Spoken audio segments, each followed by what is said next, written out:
С 18 октября водители автотранспорта, двигающиеся по улице Элеваторная, испытывают трудности с проездом. На переезде начался капитальный ремонт, в результате чего этот участок дороги временно закрыт. В первый день работ производился частичный демонтаж железнодорожных путей. Во второй 4 бригады жилдарцеха Сибайского филиала Учелинского горно-обогатительного комбината занялись установкой рельсов и шпал. Капитальный ремонт железнодорожного переезда.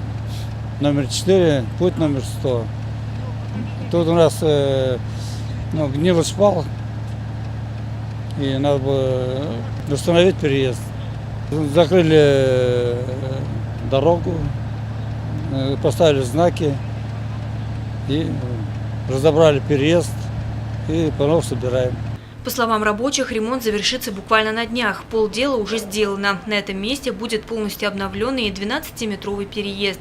В ежедневные задачи бригад входит также контроль и осмотр всей артерии железнодорожных путей предприятия, протяженность которых составляет 65 километров.